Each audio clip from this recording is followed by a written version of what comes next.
YouTube की दुनिया में तहलका मचाता हुआ डहरिया म्यूजिक प्रस्तुत करते हैं सुंदर सुंदर ऑडियो वीडियो एल्बम।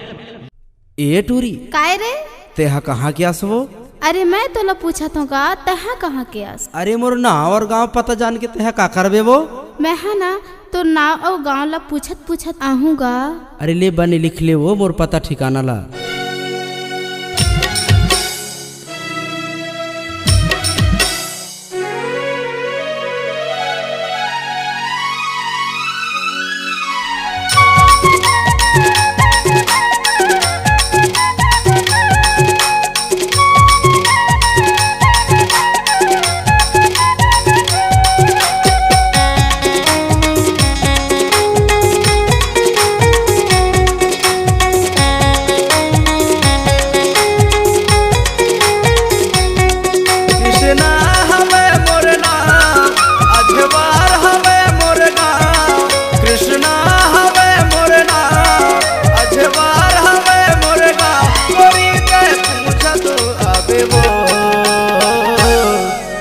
सही दीवाना ढूंढे माते कभू न पावे वो।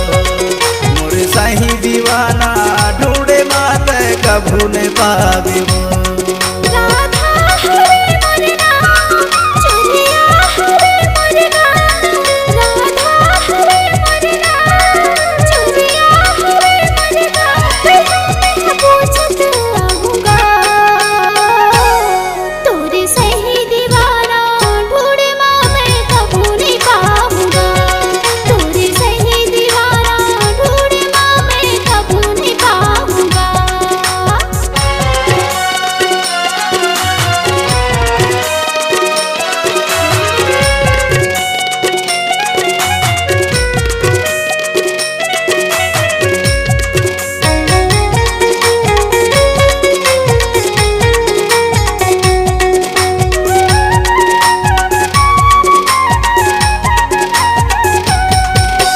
लिखथो जिला डिंडोरी गोरी लगथे सापुर थाना वो। लिखथो जिला डिंडोरी गोरी लगथे सापुर थाना वो। तोर माया माँ बैहा बन के गावत रखो गाना वो। तोर माया माँ बैहा बन के गावत रखो गाना वो।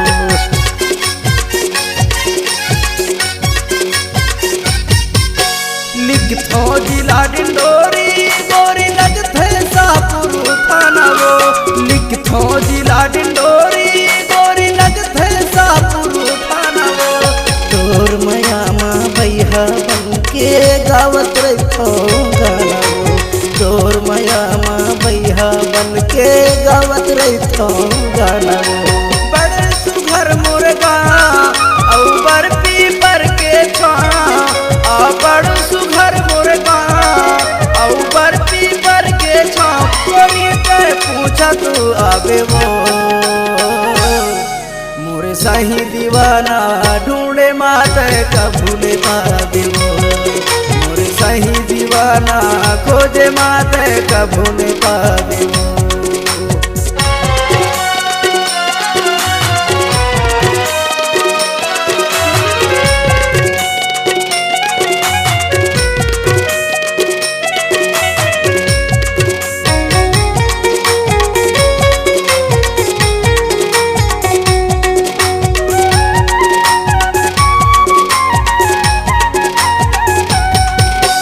पूछते पूछते आहूँगा राजा, पता तो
शाहपुर में पूछ ले बे गोरी मोर गाँव अजबार वो कुहक के ऑटो में बैठ के आवे करहूँ तोर इंतजार वो कुहक के ऑटो में बैठ के आवे करहूँ तोर इंतजार वो